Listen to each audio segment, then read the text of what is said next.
It's not leverage trading, although perpetual leverage trading is a very popular part of um, wealth building, or at least creating um, excess wealth. When it comes to actually having a crypto infinite banking system, we need to understand the more generalized use of the word leverage. And what I mean by that, and what Nolan's going to explain to you in more ways than one, is leverage is a creative wealth acceleration idea.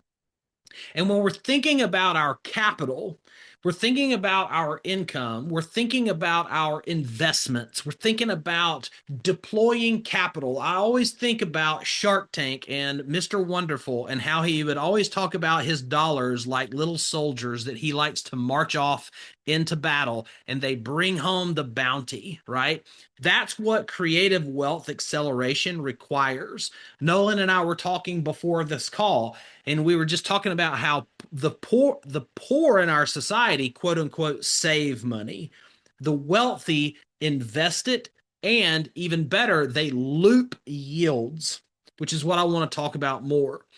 Now, some of you might be familiar with my token strategy, which is called the crypto flywheel method.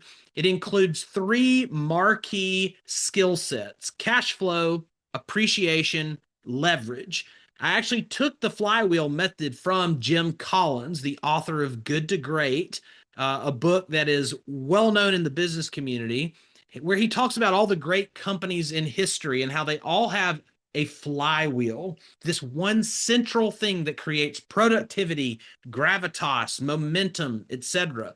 And so whenever I created my first windfall in crypto, I wanted to make sure I didn't just get lucky, but that I could continue to do it cycle in, cycle out, year after year, month after month, throughout the rest of my life. And that's where the crypto flywheel comes into play. It is a skill oriented, market cycle knowledge understanding of how to build wealth with crypto. Now, leverage is the third leg to that stool, using assets to buy more cash flow. Nolan, my guest today, always talks about how the wealthy borrow against their assets to buy more cash flow. We're going to touch on that even more.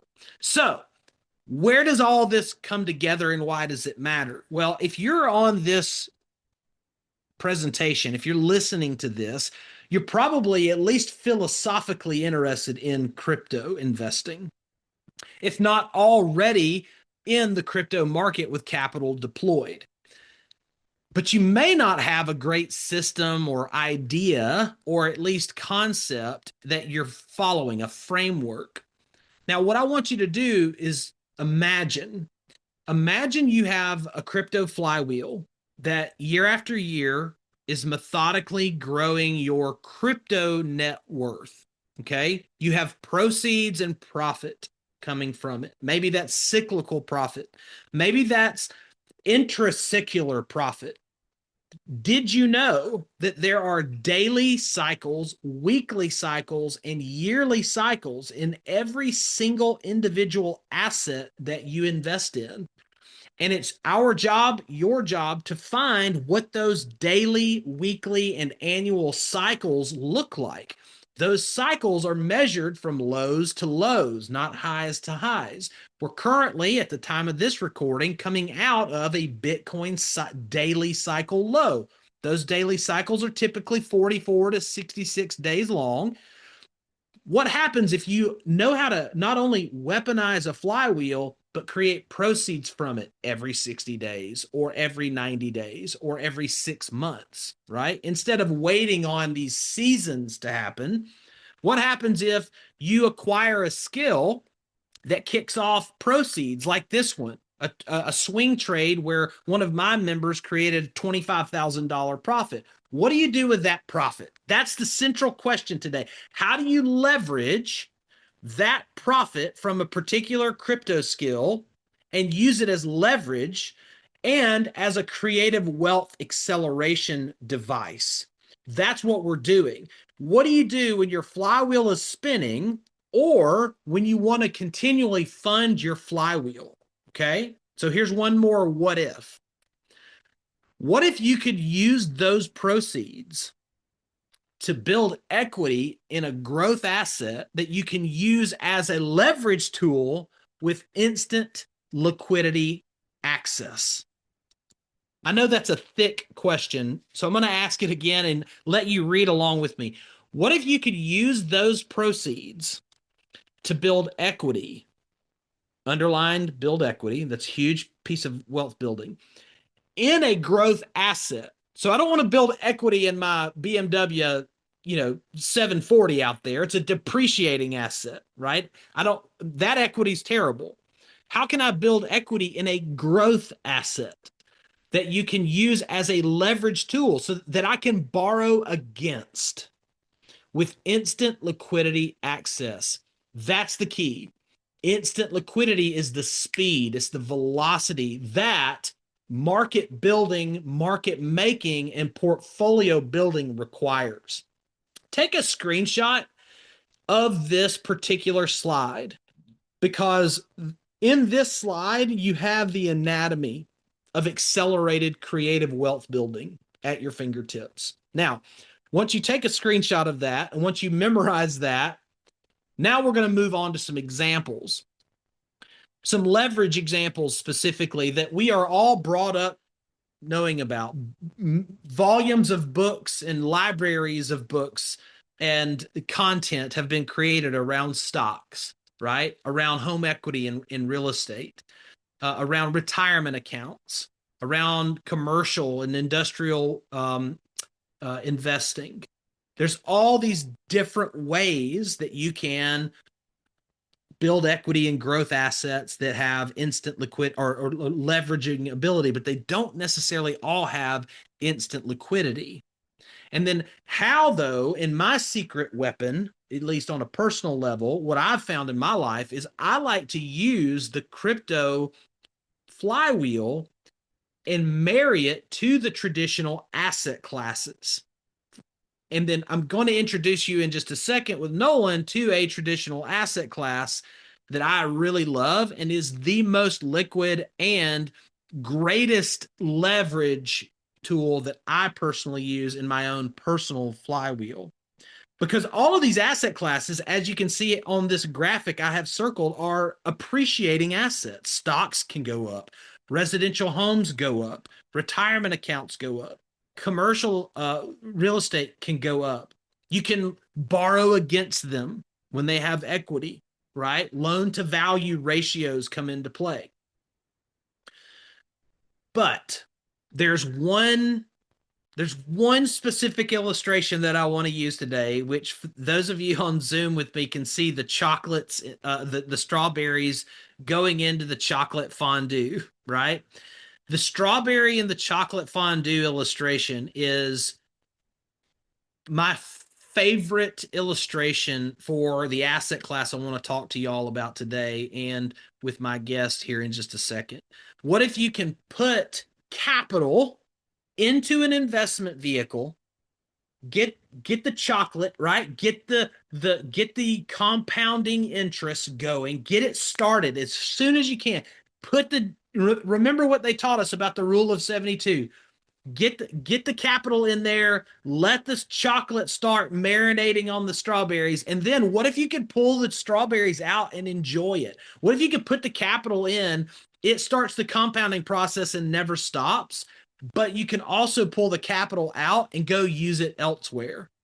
What if you could use those proceeds from your crypto flywheel method or from anything and build equity in a growth asset that you can use as a leverage tool with instant liquidity access? It's the same question I asked a minute ago.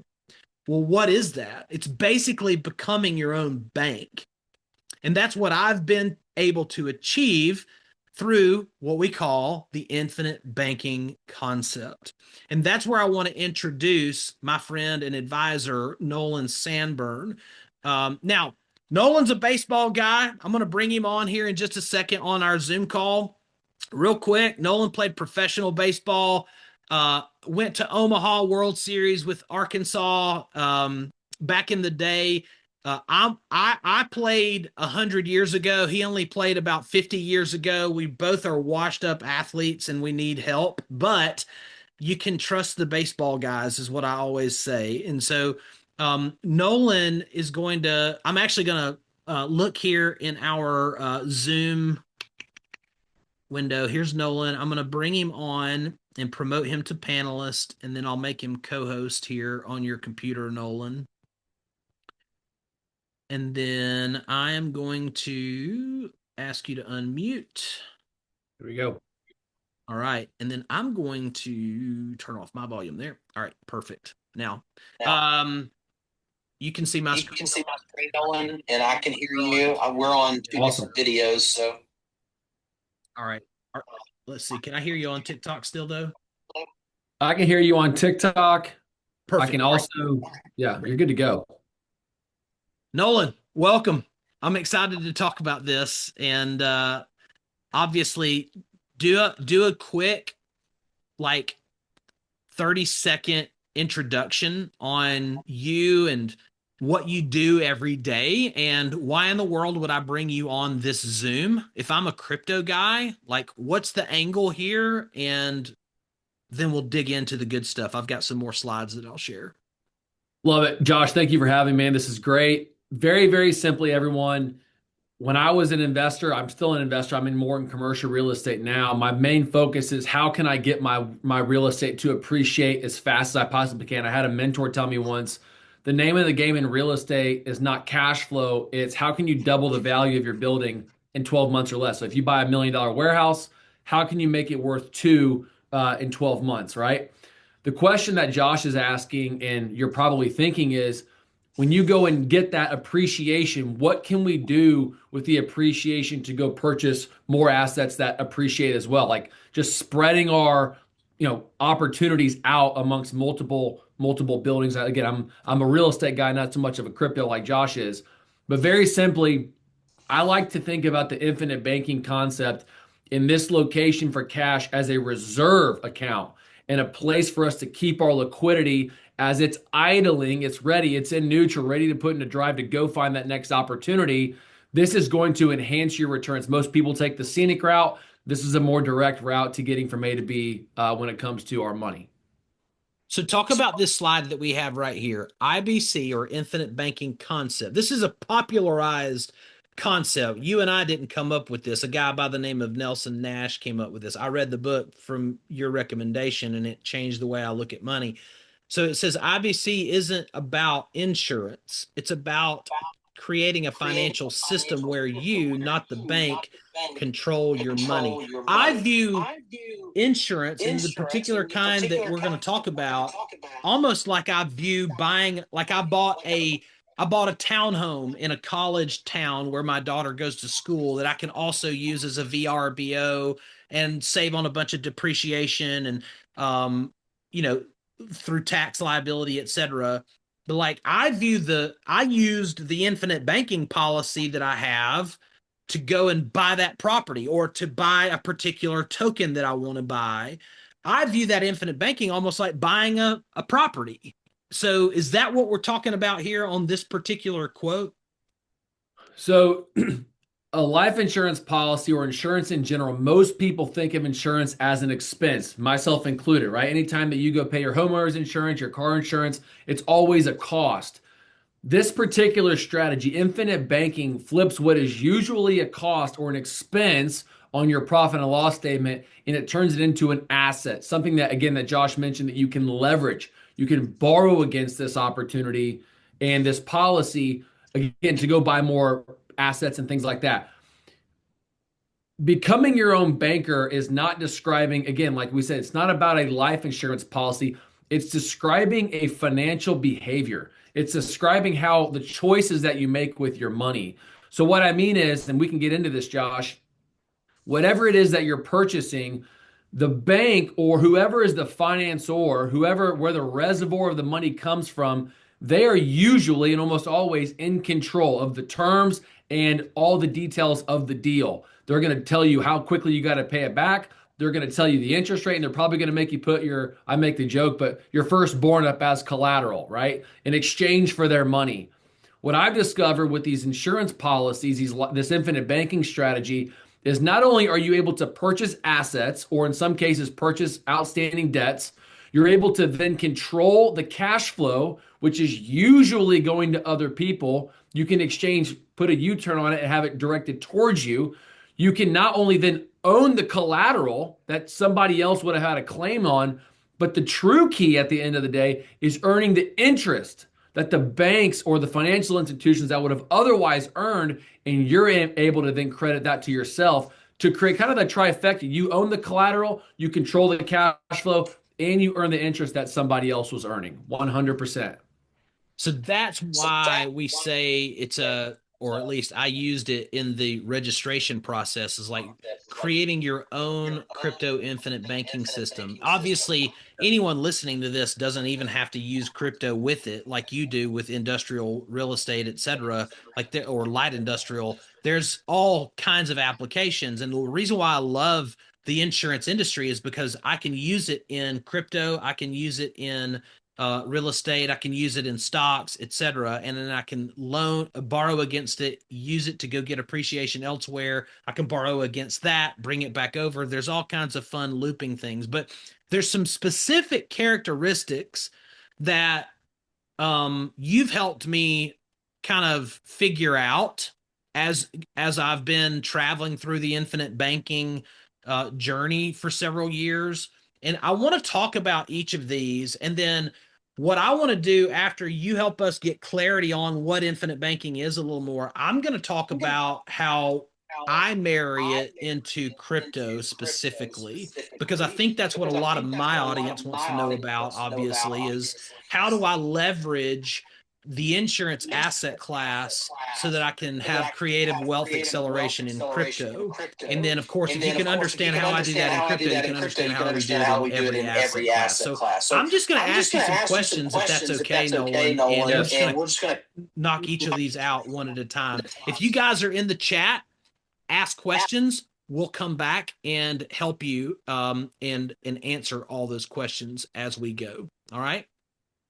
So,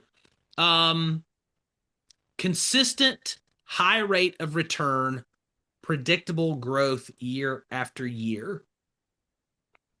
Expound on that. How does infinite banking give us that kind of consistency and predictability? Why? What's the functional measure that allows that to happen?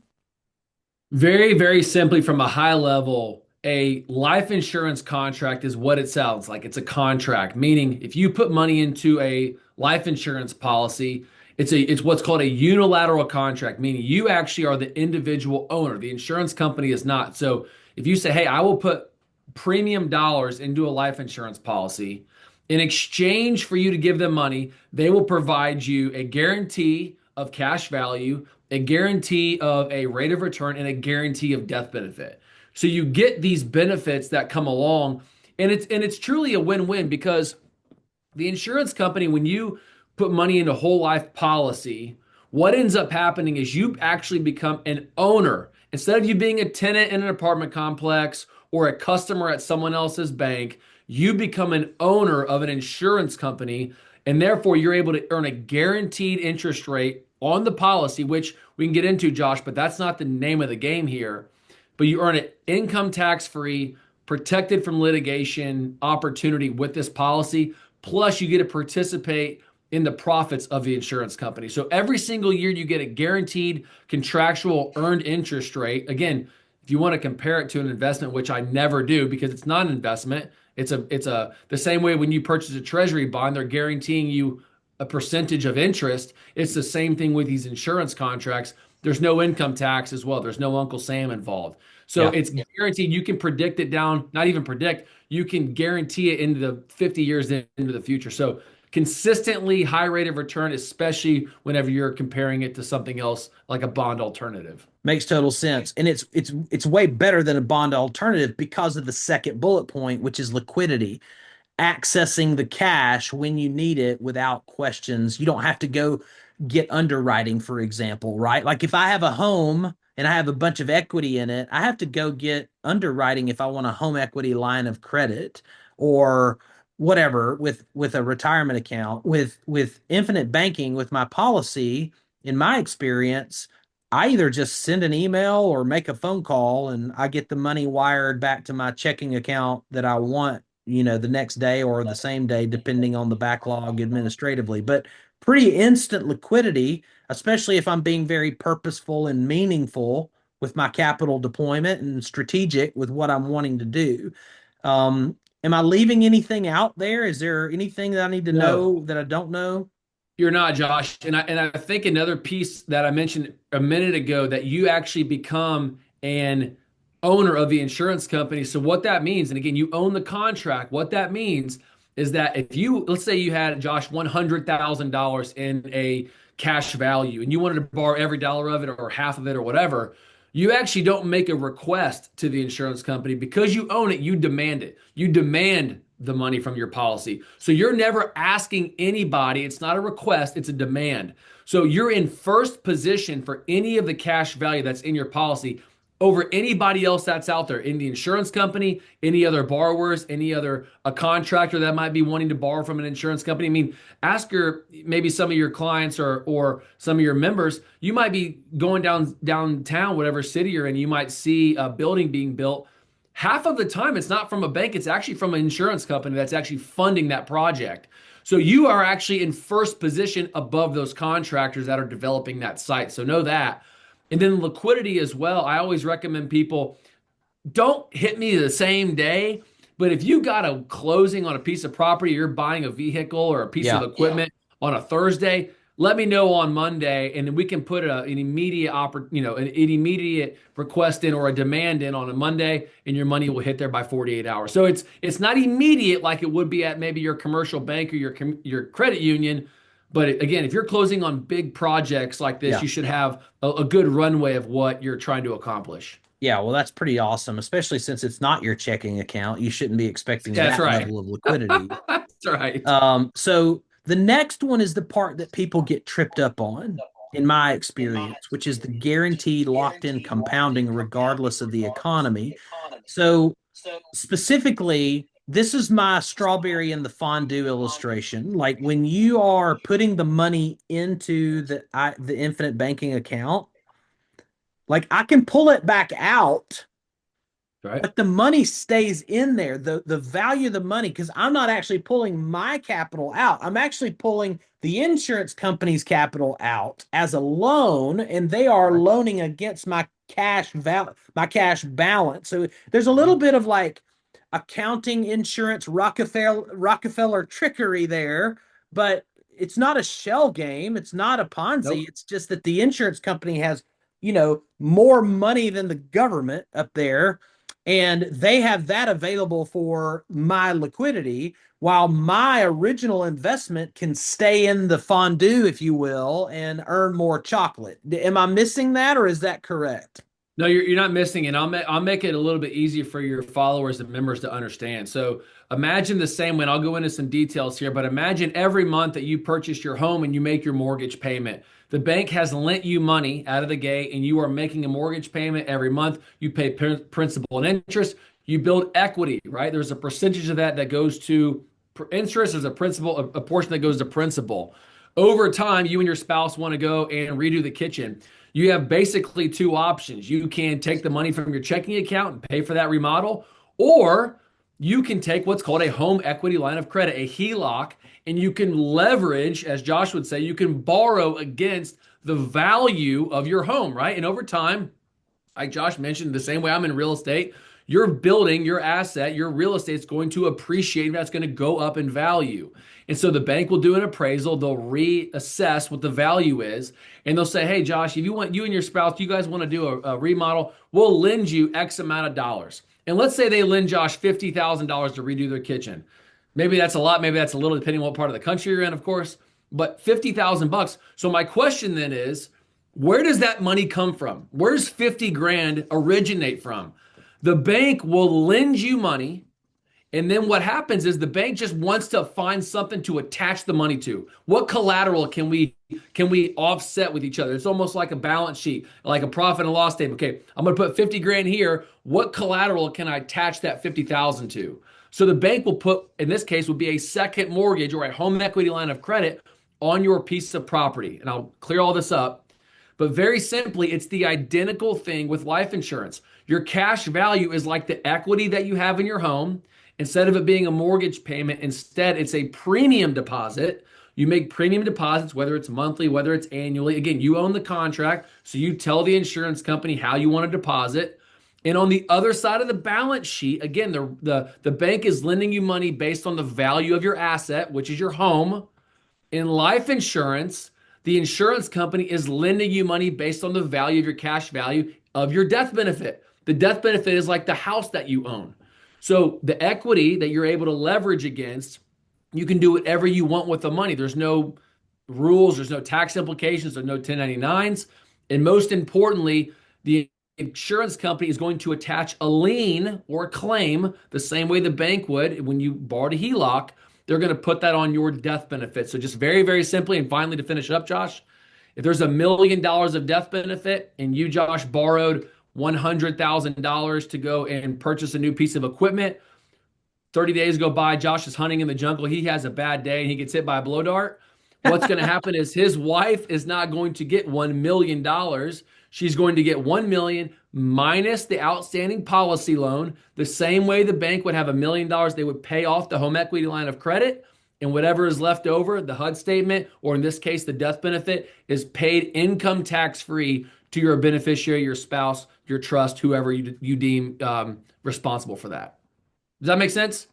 100%. And the part is you really aren't even having to service the debt because of what you just said about That's right. the death benefit pays the loan at at the end of mortality. And so that's how it's finished. So your premium is actually building your cash balance more and more as the days, months, and years go by, which is one of the things I love about it. Now, another thing I love about it is it's obviously safe. I mean, this is like the oldest asset class in the West, backed by century-old mutual insurance companies. That, I mean, these are the companies. These are the literal pillars that our countries are built on top of. International money dynasties is what I would call them. So it's not even quite. It's probably the most safe. That's a subjective or arbitrary opinion of mine. Now let's talk about tax free. Before you go on, Josh, I'd like to just give a quick synopsis on why it's so safe. Number one, your followers all know this, but there's a thing called fractional reserve lending or fractional reserve banking in the banking system. You guys can study if you would like to read books, you can study The Creature from Jekyll Island by G. Edward Griffin. It's a great book about how the Federal Reserve was created. Back in 1913, essentially, the Federal Reserve is not even government or anything like that, but essentially it allows the banks to print without having any money in their reserve account. The insurance companies, on the other hand, that makes banking extremely risky. The more money that you have in a bank account, you've heard of the FDIC, you're only insured up to a certain amount of money. The insurance companies, on the other hand, any dollar that they lend out to their insured, they have to have $1.25 in reserves. So there's, you might have heard of wildcat banks, or there's being a run on the bank because all their people are trying to take money out. There's never been a run on a mutual insurance company.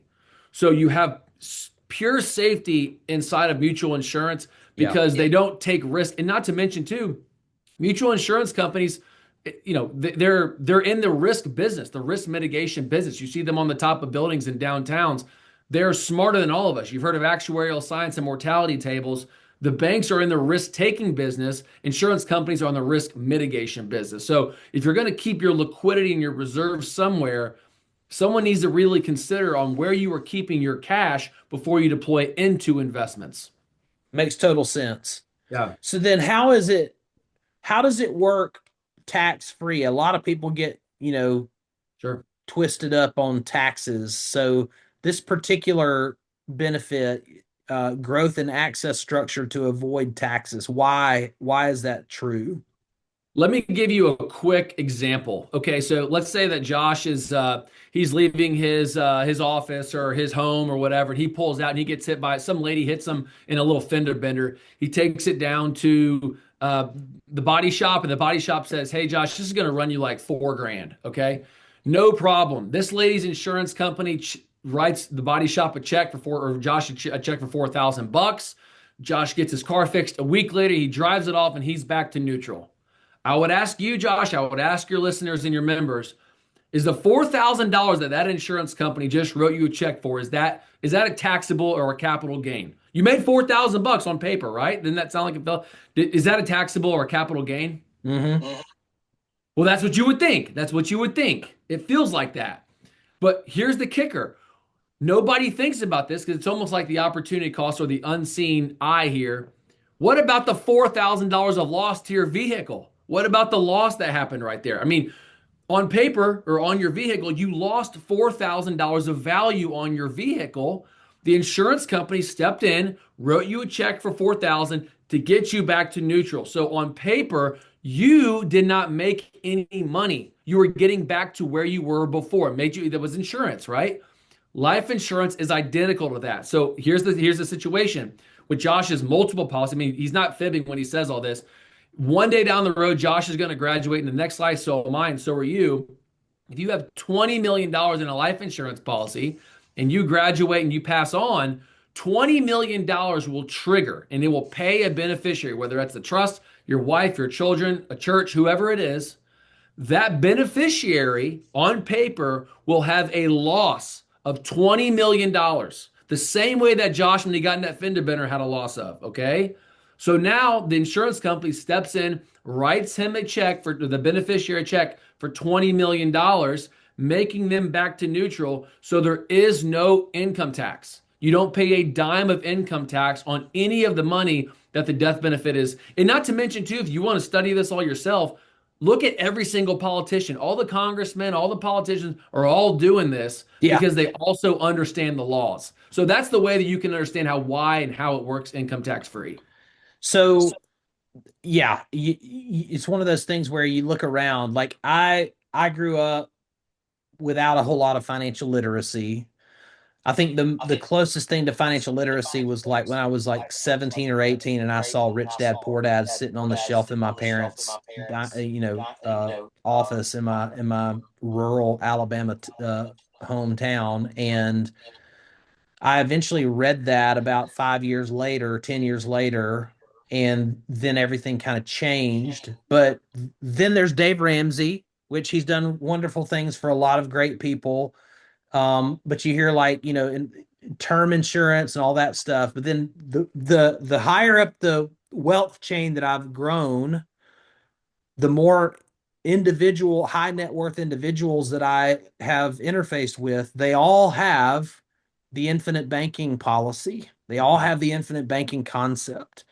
And it's not that they necessarily scoff at Ramsey. It's just that it's a different vehicle for a different rung on the ladder. That's that right. It's a vessel for I guess a higher financial calling, for lack of better words. And so I just started paying attention to the pattern recognition from people who, ask a lot of the nickel and dime questions, the Dave Ramsey questions versus the high net worth individuals who are, 3 steps ahead of me. They have that for a reason. I want to figure out why that is.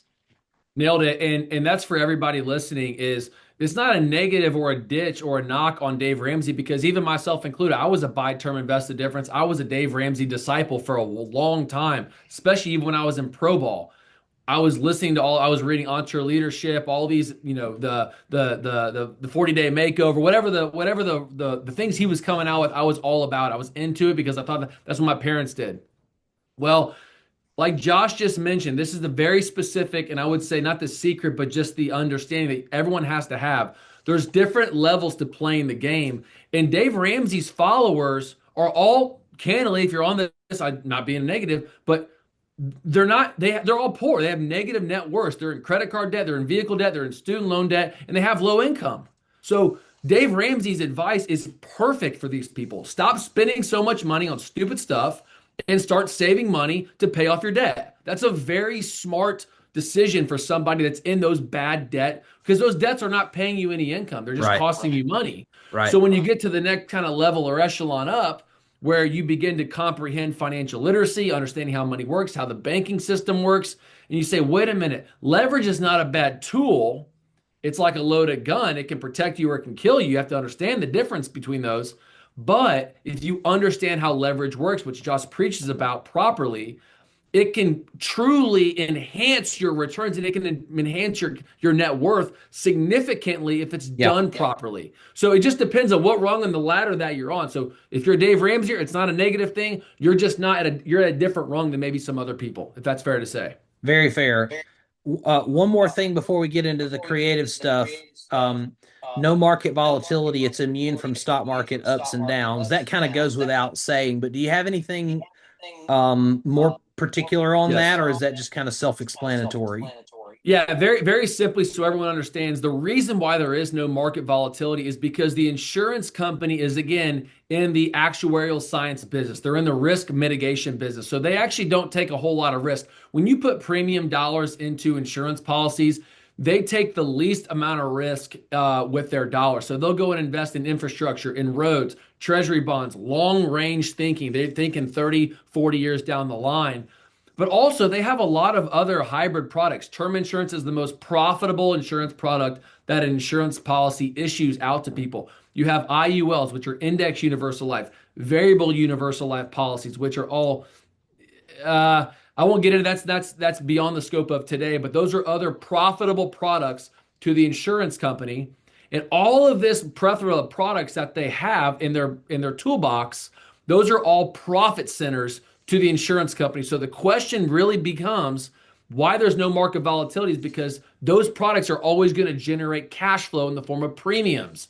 And then they have a very low payout schedule. It's just, again, it's actuarial science. So when there's extra profit left over every single year, it goes back to the banking idea, the question that Josh asked, becoming your own banker. Who owns the bank? Who earns all the profits at the end of the day? It's the whole life insurance policyholders that own the mutual insurance company. So the more insurance, whole life insurance that you own, the larger your dividend, the larger guarantee, and the larger participant that you are with that insurance company.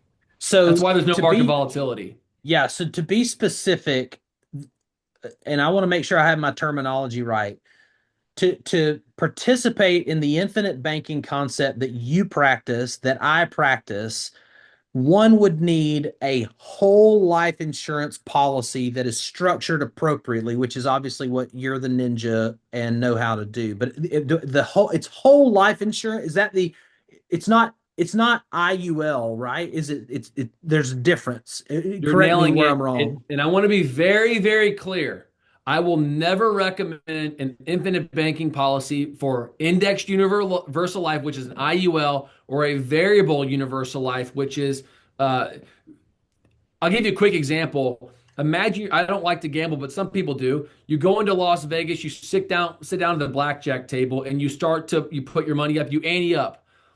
Basically, you sitting on and getting the cards, you are gambling. That's a bet. You're making a bet. That is what an IUL is. An index universal life policy is a bet. On the other side is the house. It's the casino. Who owns the casino? Whole life insurance. That's the insurance company. Very quickly, an IUL, an index universal life policy, is a coupler. It's a hybrid with what's going on in the stock market. And very simply, this is, I think, what gives insurance companies a bad reputation is they position this product as this, oh my God, it's amazing. You get this highs of the stock market. You get a low of 0, can't lose. But essentially, there's a 1-year ticking time bomb of term insurance. And the longer that you live, the older that you get, the more expensive that cost becomes. And inevitably, the cost of insurance, again, when you're 34 years old, my age, it's incredibly cheap. I'm in good health, I think. The insurance company thinks that at least. And so it's extremely cheap. But what happens when I'm 75 years old? What's going to happen is the cost of insurance, again, they're in the actuarial science business, the cost gets extremely expensive. So you have two options as an insured. You can either inject some more of your own money to pay for that cost, or what 99% of people do is they let the cash value that's accumulated pay for that cost. And inevitably, what happens is the cost of insurance begins to cannibalize the cash value, And then you get to a point where you are 80 something years old and you are soon to graduate. Hopefully you're 100, right? But eventually the cost cannibalizes the policy and the policy will just lapse. It's inevitable. Whole life, on the other stand, and I'll let you go, is the exact opposite. All of the costs, the insurance costs and the premiums are all front loaded with whole life. Every other policy out there gets more expensive the longer you own it. Whole life insurance gets less expensive. It actually, you end up having more money than you put into it the longer you own it, and you get a permanent death benefit you cannot live. And when it's positioned and when it's properly designed, it is the greatest in financial product on earth because it gets cheaper. Everything else in the world gets more expensive. This is the only thing that gets cheaper the longer that you own it. Love it. That's why I wanted you to draw that Yeah. contrast, because I know there's a lot of people who have Yep. whimsical or transitory experience, at least rhetorically, with insurance, and they don't know the difference in the different products. So that's why I have Nolan on this call, because Yeah. he can help differentiate. So if you go the infinite banking concept route, make sure you have an advisor who knows how to structure that. And we'll talk about how that can work in a minute. Now, what I want to do, Nolan, if you'll permit me, is I want to share with the audience what I do, some crypto infinite Please. banking stuff that I do and how I accelerate wealth building, and what I did even in this last Bitcoin cycle. I want to share my screen one more time. Some ideas for y'all. So let's say you work with Nolan, for example, and you get an IBC account set up, and you want to rock and roll, and you want to take advantage of this crypto cycle, next crypto cycle, and every crypto cycle that you live through. Well, here's some ideas. You know, for example, one thing that I did, and you'll have this opportunity as well sooner than you might expect, is you can use I every time I want to strategically make a sizable portfolio purchase in crypto, I consult with my infinite banking account. I go and grab cash liquidity from there. And so that is a source, the fondue pot that I grabbed and bought Bitcoin at 50% off in the 2022 bear market. You can also, and this is also another thing that I did, is you can run an ETH BTC trading bot, a grid trading bot for the trading pair ETH BTC. I grabbed liquidity out of my infinite banking account that I had been storing up. And the ETH BTC trading bot is awesome because it's kind of like owning a Bitcoin miner, except you don't have to own the hardware costs. And Bitcoin outperforms Ethereum basically 90% of the cycles. So every day, every hour, every week, every month that Bitcoin was outperforming Ethereum from 2020 January 2023 all the way through where we are now, I'm earning more Bitcoin as I go on my capital. And all of that capital was liquidity that I accessed from my IBC account, which is still earning compound interest in the IBC account too. I'm looping yield. I could also fund your own swing trading business. If you understand how to do swing trading, swing trades are typically 1 to 6 months long. If you know what you're looking for, like I mentioned up in the front of the call, daily cycles, weekly cycles, it's actually very possible to have a low leverage swing trading business of your own that you can fund out of your infinite banking account. And then of course you can loop stable coins. It's I can routinely earn anywhere between, I don't know, 8 and 20% on stable coins or blue chip cryptocurrencies on strategic decentralized financial exchanges. And so or DeFi, decentralized exchanges. So all of these ideas, there's probably 10x more creative ideas. And if we have time, I'll even show you on my screen a couple of more in the world of DeFi that I use my infinite banking to fund, almost like a personal loan to myself. Because guess what? As Nolan said, I'm the bank, and that's the beauty of this. So, Nolan, I think we're at a point now where I want to go do some Q&A. I know that your communications director, McKinley, is in our chat, in our Zoom chat, answering a bunch of questions. And I also have a fun little gift or incentive for everyone if they hang in there for about 5 or 10 more minutes. I want to introduce that to y'all, something special. But let's look at the Q&A in Zoom, and obviously, Nolan, if you can see the chat, you can take a stab at anything, any of these questions that you like. I'm just going to kind of go in reverse order. Okay. Um, let's see. I'm Can you seeing keep? Linda Yeah. Ha. She's saying, "Is this an IUL? If it is, then I'm out." Uh, So we I answered think I that. answered that pretty well, unless Yeah. maybe she So might not be it's not an IUL, just to be the clear, Linda. opposite. It's truly the opposite of an It's IUL, the thankfully. opposite. That's Yep. good. What does it take to begin?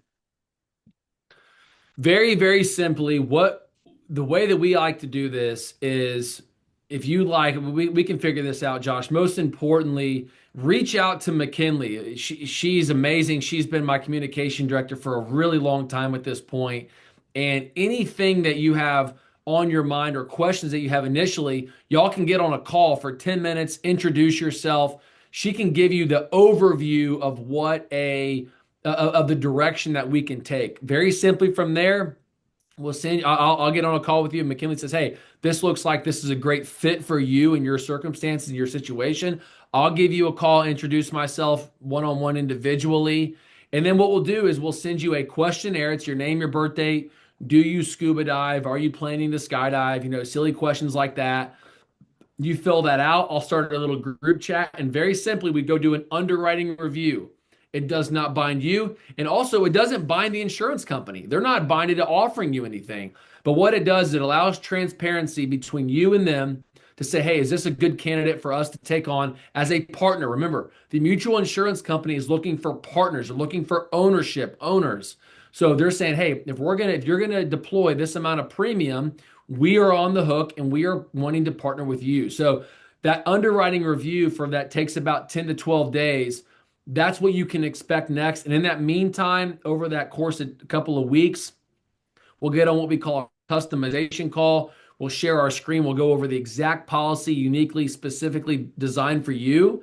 And then we'll work through deposit schedules, how you can borrow against it, repay those policy loans, make more deposits, and just give you all of the information. I mean, Josh and I are on the same page on this, just giving you all the information that you need in order to make sure this is the right choice in decision to warehouse your capital for you and your family. It's all 100%. customizable though. Like there's That's no right. fixed, like it depends on how big the death benefit is. All the That's premiums and right. all that has to be reverse engineered around where you fall on the what is it, the morbidity The scale, the health. mortality schedule, the Yes, actuarial science table. There's that's basically, it. very quickly, there's three factors when they're determining what your policy looks like. It's your age, it's your health rating, and it's your gender. So those three things, they basically cook them up in a little pot, and then it spits out a number depending upon how much money you want to put into the policy. Again, the more money you put in, the higher the death benefit, the better the benefits. It's like anything else, right? So depending upon, and then what we'll do is we'll get some information from you, and then what we'll do is we'll make some recommendations based on our experience of how other investors are using their policies, how other crypto guys like Josh are deploying capital. We'll make recommendations on our customization call, and then once you get your approval, well, then we'll just show the strategy and the steps to and the pathway to implementing what we just described. So it's very, very simple. It's all about information and giving you the keys to the Mercedes. All you have to do after you've got the car is put in the ignition and start it and put it in drive. Yeah, it's one of those things where, like, I know a lot of my members are on this call and they came to me looking for crypto literacy skills and market cycle knowledge, and they want to get better at crypto. And crypto is an evolving industry.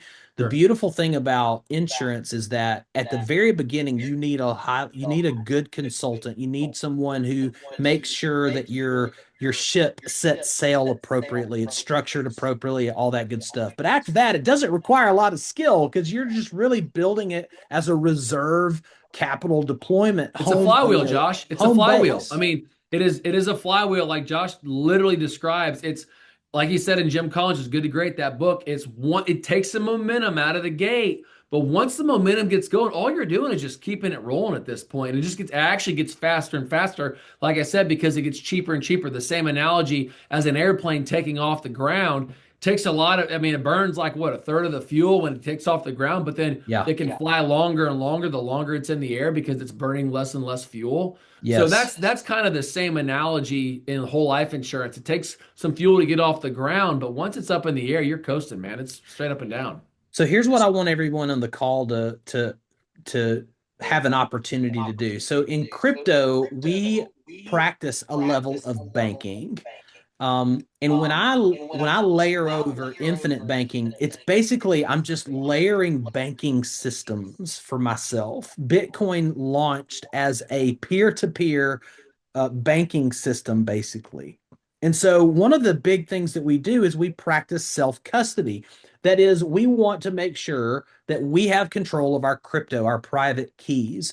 And a lot of people are intimidated by cold storage wallets. Well, earlier, several months ago, I wanted to promote not only infinite banking, but private cold storage. And so what I did is I ordered 100 Crypto Y'all Tangem custom wallets. It's got the website on the back, but more importantly, it's one of 100. I will never print these again.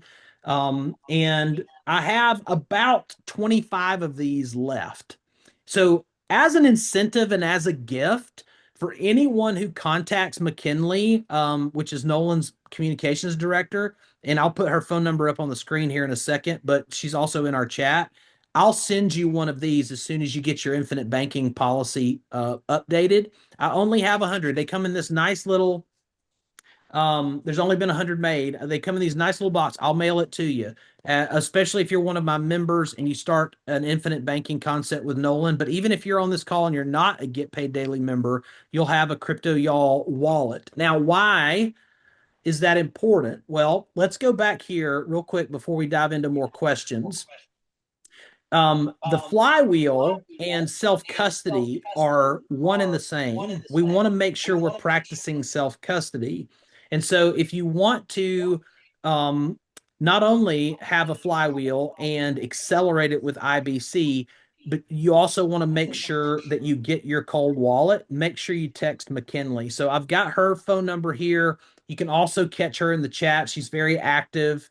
McKinley can help you out. I'm going to leave this on the screen for a couple of minutes so that you can do that and contact her, text her, give her some breathing room. If she doesn't immediately respond, she might have 40 other people texting her, but she will respond to you. And my encouragement would be, you've got a choice to make. You can either not do this or you can do it and let the chocolate fondue start working in your financial life and increasing this. This is adding a level of financial sophistication to your portfolio. And more than anything, it's adding, like I said at the beginning, a creative wealth acceleration layer for your flywheel. That's really the big one for me. So I'm going to leave this on the screen for a second. Any other Q&A that you want to tackle head to head here, Nolan, in the chat? Well, yeah, I like to mention exactly what you just said, Josh. For everybody, it's, you've heard it before, but any choice that you don't make is a choice. And when I first started my first policy 6.5 years ago, I was at a crossroads. I was basically at a fork in the road. I said, "Hey, I've studied this. I think I understand it, but it's the idea that knowledge is not the game. It's the implementation of knowledge. Like you guys are now exposed to information. You're exposed. What Josh is talking about with the cryptocurrency, what we're talking about with insurance, what we're talking about with real estate. You are now exposed to this information.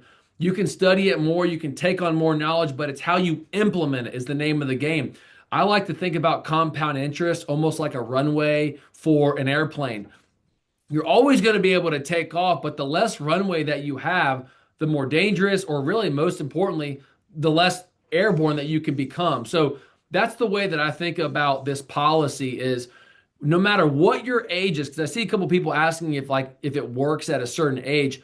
It works at any age. I would say at about 70 years old is kind of the break where it's like it really does. That's where we start to talk about legacy, and we start talking about maybe some other individuals in your family or business associates that you can place policies on, but still control the cash. But the name of the game is getting the compound interest roll started. Get it going, because if you don't start it now, again, it doesn't really hurt in the very beginning, but it really burns at the end. So that's what I always recommend. It's even if, I joke with McKinley and my family. I say I just pull the trigger to hear the gun go off. Most of the time, I don't even know what direction I'm shooting, but I'll just go at it because I know that if I don't start right now, then I know that later on down the road I didn't take action, and then I missed out on maybe another larger opportunity by being a part of something that I would have otherwise not been a part of. So just a Yeah, thought there. that's awesome. So here's a practical question. Let's say I'm Matt in the chat. I think he's only sending messages to me, so maybe I'm the only one who can see it. But he's saying, how long Okay. does it take to get off the? I think what he's asking is, how long does it take for me to get this thing set up? Will you walk me through just step by Yep. step how I can get an IBC set up and I can qualify Yep. for the crypto y'all wallet and more importantly, have this layer of liquidity and leverage at my disposal? Like, how soon can I do Yep. this? All right, so let's just use it depends on Matt's his urgency. I would say that number one. We will always do our part to make sure we move the ball down the field with our insurance carriers as fast as we can. But when we need certain information from you, we hope that you want to have the same urgency to get it back to us, Mm. okay? So that's one thing. So like if you want to dance around and say, "Hey, well, I'll get to you. I'm busy, I'm hunting." That's no big deal. But also too, we're going to put that ball in your court, right? So that's the kind of the trade-off. We're going to do what we can for you. You got to do what you can for us. So that's out of the gate. But very simply, like I mentioned, we'll send you, McKinley will get on the phone with you. If you text her, she'll call you, spend 6 or 7, 10, 15 minutes on the phone with you, making sure that this is the right fit, because sometimes things are different. Maybe sometimes it's a much larger policy, sometimes it's a term policy, just depends on your circumstances. So we want to make sure that we design a policy and a strategy specific and unique to you. We don't want to just throw a blanket over it and hope that it works. Like, that's not fair to you, because you can't squeeze the most juice out of it. But after, McKinley will say, "Hey, you really need to speak with Matt. Matt is a really qualified individual for this idea. I'll give you a call, introduce myself. I'll start a group chat between all of us. And then I'll send you a questionnaire. Again, your name, your birthday, scuba diving, bull riding, those types of questions. You fill it out. 2 weeks go by, you get a health rating approval. In that meantime, we're going to do what we call our next step questionnaire. It's going to ask questions. Hey, what assets you trying to buy, debt you're trying to take down, maybe some cash flow numbers that you're trying to hit per month. And then we get on a customization call, going over all the details, and then creating and making a recommendation for a certain type of policy specific to you. Then once you're approved, we'll give you the ideas of what we recommend, and then you can implement it. But most importantly, once the policy is placed in force, we want to use it as fast as we can. We don't want to let the money sit there idling. Again, the money, the Mercedes sitting in neutral. We want to put it in drive and take it off. So that's really the goal here, is using this as a better conduit to invest versus just having our money sitting in a savings account, hoping to God we find a way to beat inflation, which is impossible. Yeah, and just so y'all know, like, this is what I do. So if you're in the chat and you're sending McKinley info or you want to get started, put a number 5 in the chat. I'm just curious who's excited about infinite banking. I see Matt Young, Carl's into it. That's good. Yeah. Anthony, Chuck, Damon, Awesome. Colin. Great. Okay, Awesome. awesome. Jeff. Great. So the thing that I want everybody to understand is, like, there's no gotchas here.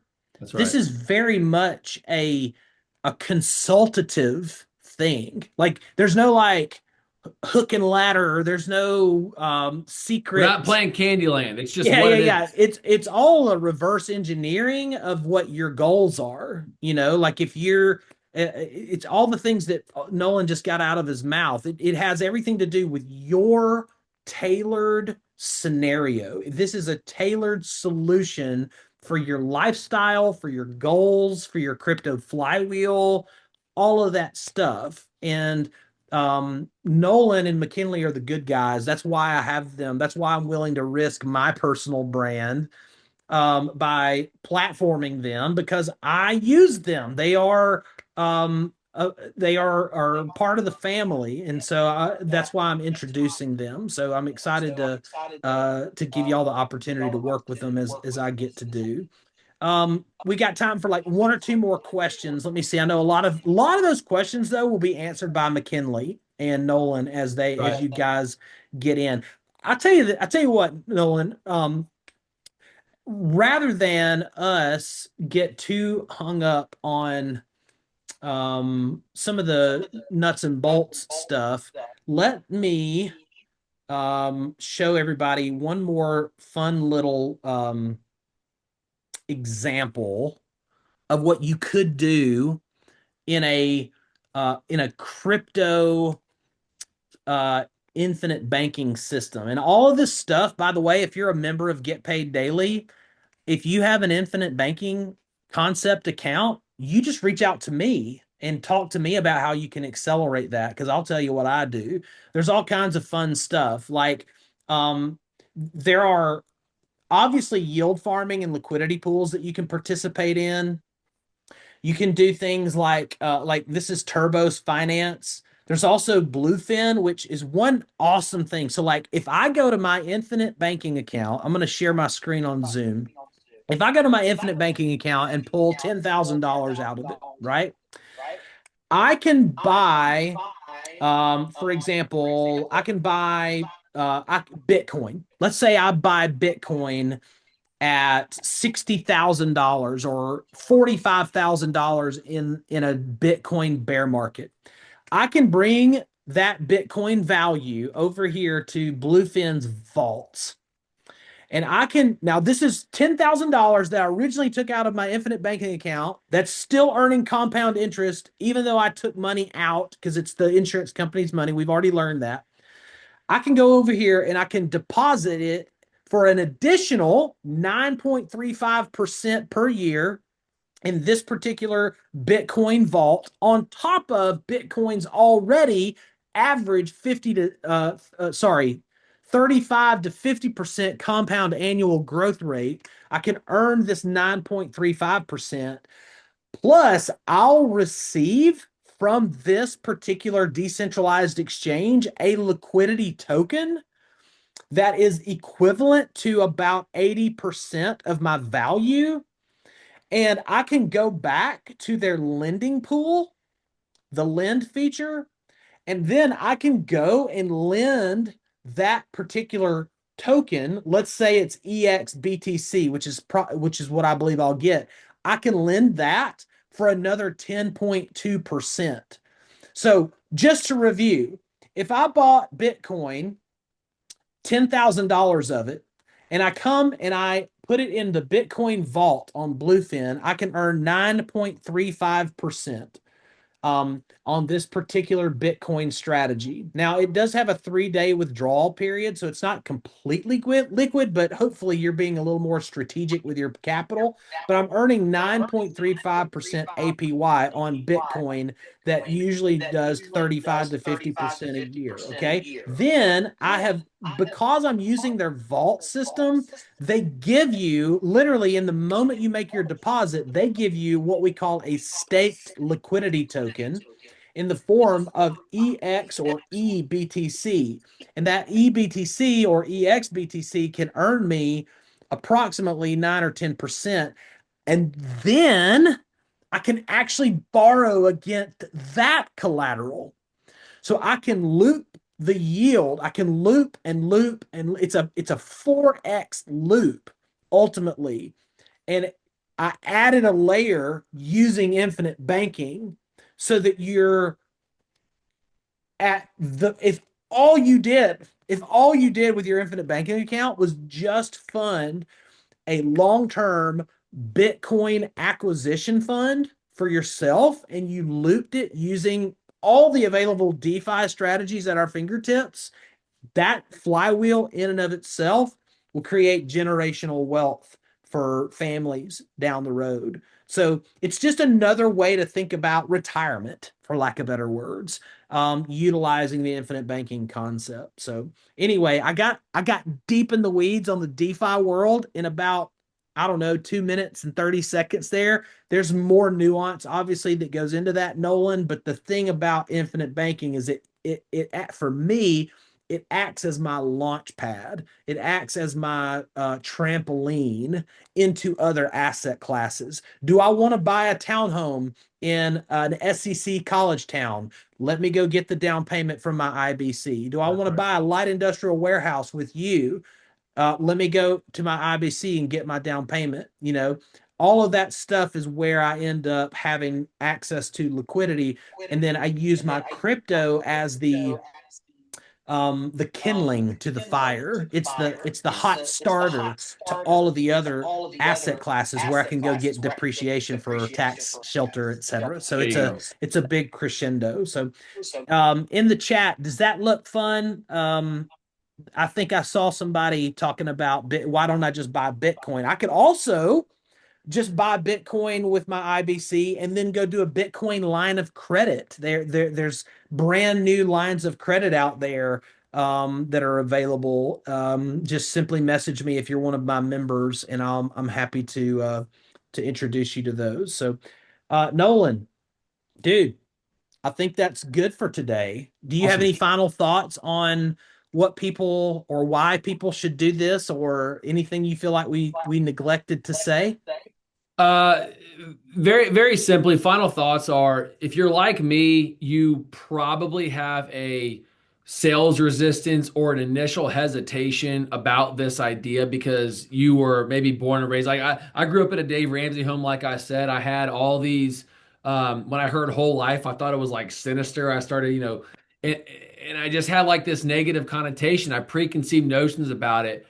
But I really recommend anybody that has true if you want to become different, I made a video about this just the other day on social media, and I said if somebody really wants to achieve what they want to achieve, you know the answer. Like again, like I said earlier, here's the information. Now you have the information, and now it's up to you to decide and make the choice to decide if you want to do it or not. And I think the biggest hesitation, like again, anybody wants to become wealthy, anybody wants to become fit, anybody wants to become more religious, more closer to God, whatever it is, all the information's out there. You can type it into Chat GPT. They'll give you a workout, regimen, right?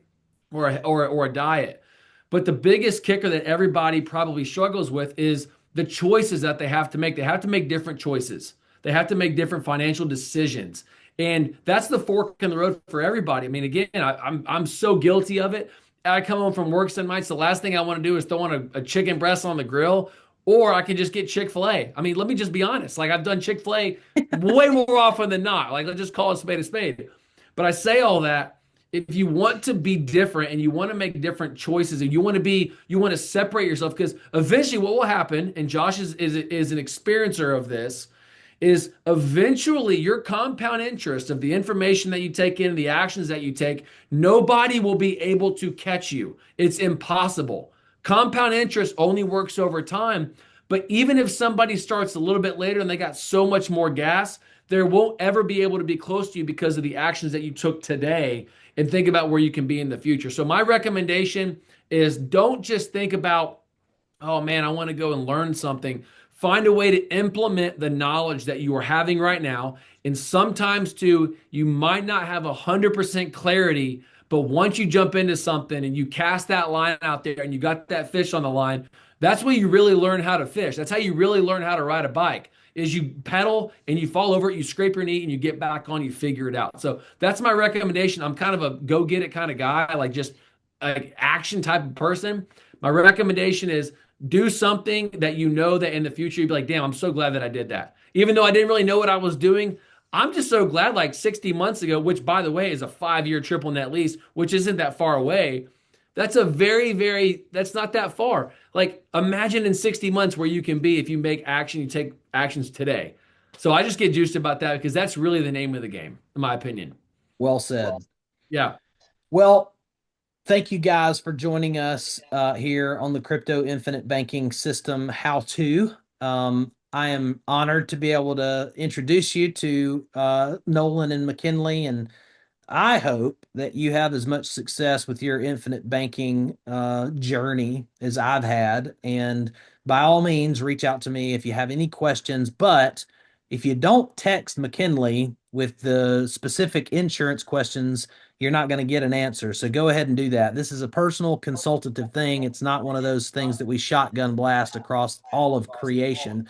This is just meant to be something, it's kind of a treat or a velvet rope opportunity for my audience. So thank you guys. Nolan, Godspeed. I'll see you Thank soon. you for having me, Josh. Thank All you, right. everybody. Merry Christmas, everyone, and we will see you guys hopefully soon. Okay. Thank you so Cheers. much, Josh.